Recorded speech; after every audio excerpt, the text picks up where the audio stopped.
Sahabat Fresh Juice, sesaat lagi kita akan mendengarkan Fresh Juice Rabu 16 November 2022 bersama Father Roni Luni dari Sabah, Malaysia.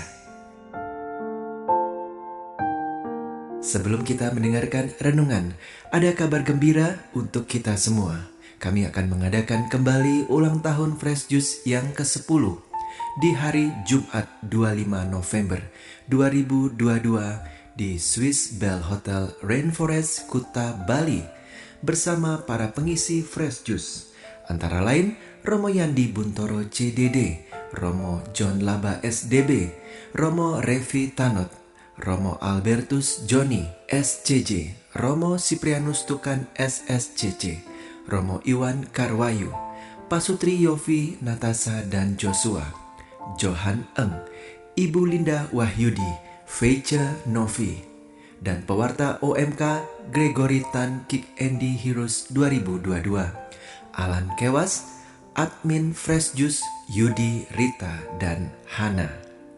Adapun biaya Fresh Juice Live ini 100.000, sudah termasuk kaos gratis untuk 300 pendaftar pertama yang bisa datang ke Bali.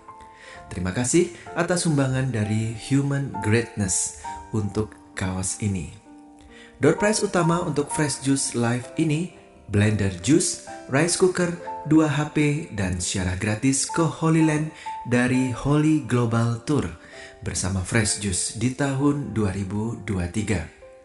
Keesokan harinya 26 November, bagi yang masih ada di Bali bisa mengikuti siarah ke Gua Maria di Bali bersama Fresh Juice dari jam 8 pagi sampai 5 sore dengan biaya 350.000, sudah termasuk kaos gratis siarah Fresh Juice dengan door prize utama siarah gratis dari Renata Tours ke Turki bersama Fresh Juice tahun 2023. Untuk pendaftaran Fresh Juice Live ini bisa menghubungi WA 0813 5390 4939. Dan bagi sahabat Fresh Juice yang tergerak untuk memberikan persembahan kasih untuk membantu pelaksanaan acara Fresh Juice Live ini, bisa memberikan persembahan kasih melalui rekening BCA nomor rekening 611-033-8315 atas nama Yofi Setiawan. Akhirnya, mari kita mengikuti Fresh Juice hari ini.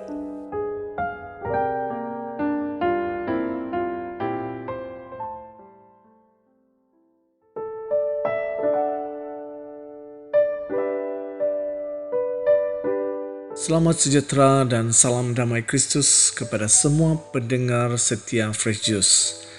Renungan kita pada hari ini diambil daripada Injil Lukas bab 19 ayat 11 hingga 28 yang bercerita tentang perumpamaan wang mina. Oleh itu marilah kita mempersiapkan diri dan hati kita dengan hening seketika untuk mendengar dan menerima kabar sukacita Tuhan melalui firman-Nya.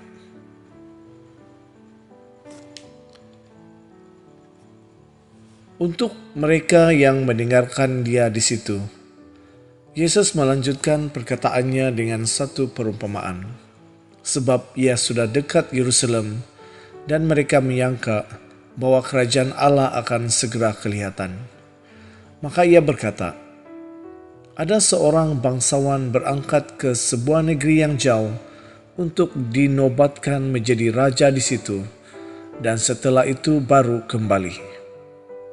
Ia memanggil 10 orang hambanya dan memberikan 10 mina kepada mereka. Katanya, pakailah ini untuk berdagang sampai aku datang kembali. Akan tetapi orang-orang sebangsanya membenci dia, lalu mengirimkan utusan menyusul dia untuk mengatakan, kami tidak mau orang ini menjadi raja atas kami. Dan terjadilah ketika ia kembali, setelah ia dinobatkan menjadi raja, ia menyuruh memanggil hamba-hambanya yang telah diberinya uang itu untuk mengetahui berapa hasil dagang mereka masing-masing. Orang yang pertama datang dan berkata, "Tuan, mina tuan yang satu itu telah menghasilkan 10 mina." Katanya kepada orang itu, "Baik sekali perbuatanmu itu, hai hamba yang baik. Engkau telah setia dalam perkara kecil. Karena itu terimalah kekuasaan atas 10 kota." Datanglah yang kedua dan berkata, "Tuan, mina tuan telah menghasilkan 5 mina." Katanya kepada orang itu, "Dan engkau kuasailah 5 kota."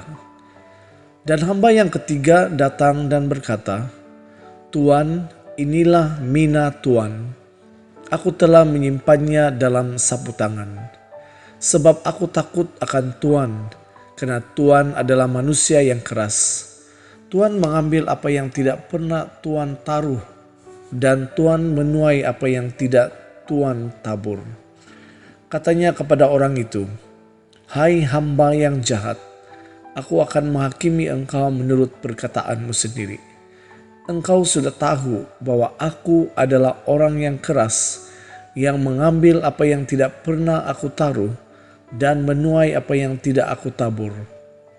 Jika demikian, mengapa uangku itu tidak kau berikan kepada orang yang menjalankan uang? Maka sekembaliku aku dapat mengambilnya serta dengan bunganya." Lalu katanya kepada orang-orang yang berdiri di situ, "Ambillah mina yang satu itu daripadanya dan berikanlah kepada orang yang mempunyai 10 mina itu." Kata mereka kepadanya, "Tuan, ia sudah mempunyai 10 mina." Jawabnya, "Aku berkata kepadamu, setiap orang yang mempunyai, kepadanya akan diberi. Tetapi siapa yang tidak mempunyai, daripadanya akan diambil juga apa yang ada padanya. Akan tetapi semua seturuku ini yang tidak suka aku menjadi rajanya, bawalah mereka kemari dan bunuhlah mereka di depan mataku." Dan setelah mengatakan semuanya itu, Yesus mendahului mereka dan meneruskan perjalanannya ke Yerusalem. Demikianlah Injil Tuhan. Saudara-saudari yang dikasihi Tuhan, cerita atau perumpamaan yang kita dengar sebentar tadi, jika diartikan dalam tafsiran yang lebih luas, dapat diuraikan sebagai berikut. Tuan serupa dengan Allah, hamba serupa dengan manusia, dan mina pula adalah karunia yang sudah Allah berikan kepada manusia. Perumpamaan mina ini menggambarkan bahwa setiap orang percaya yang telah diselamatkan memiliki tanggung jawab untuk menggunakan apa yang dikaruniakan kepadanya dengan setia. Masing-masing kita telah dikaruniai kesempatan, waktu, dan perlengkapan untuk hidup bagi Kristus melalui tindakan kemurahan, doa, persembahan, dan banyak cara lain lagi. Setiap orang diberi anugerah, namun Allah tidak pernah memberi satu ukuran sampai mana orang harus mengembangkan karunia-Nya. Allah berkehendak agar manusia tidak diam, lalu membiarkan karunia itu seperti saat diberikan dan akhirnya tidak berguna. Allah mau agar karunia itu dikembangkan lebih jauh. Tanggung jawab dan kesetiaan terhadap karunia itu pada akhirnya menjadi ukuran dari tanggung jawab yang akan diberikan lagi kepada manusia. Upah mereka bukanlah satu pemberian, tetapi satu tugas baru yang menuntut tanggung jawab yang lebih besar.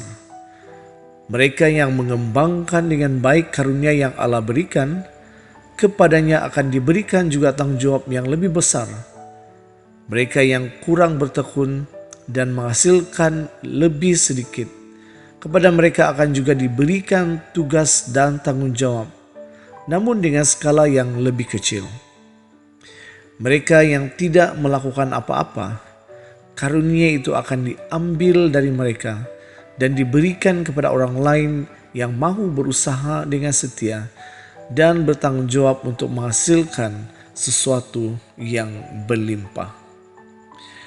Secara sederhana, perumpamaan ini menegaskan sikap Allah akan anugerah dan kesukaan yang akan manusia peroleh saat kerajaan Allah ditegakkan. Apa yang akan diterima orang percaya dalam kerajaan Allah di masa yang akan datang tergantung pada apa yang mereka miliki saat ini. Kedudukan dan warisan di surga akan sebanding dengan pengabdian mereka sekarang ini kepada jalan dan kerajaan Allah. Allah sudah memberikan kepada kita anugerah-anugerah yang luar biasa. Namun Allah tidak berhenti sampai di situ. Ia mahu agar apa yang sudah ada dalam hidup kita selalu disyukuri dan dikembangkan. Cara-cara sederhana untuk selalu mensyukuri dan mengembangkan karunia itu adalah dengan tetap setia dan bertekun dalam doa, menunjukkan kualiti hidup orang Kristen di tengah dunia masa kini, mau menjadi sesama bagi semua orang, tidak segan dalam memberi pertolongan, dan menggunakan bakat-bakat yang kita miliki untuk semakin memuji dan memuliakan nama Tuhan.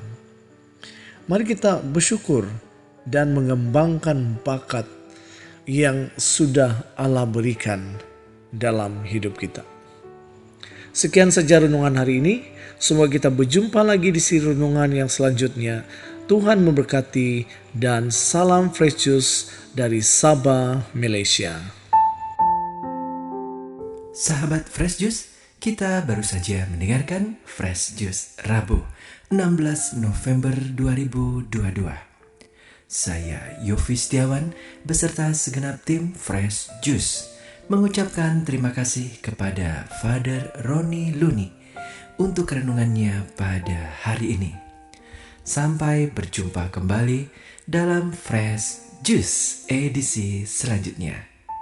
Jaga kesehatan dan salam Fresh Juice.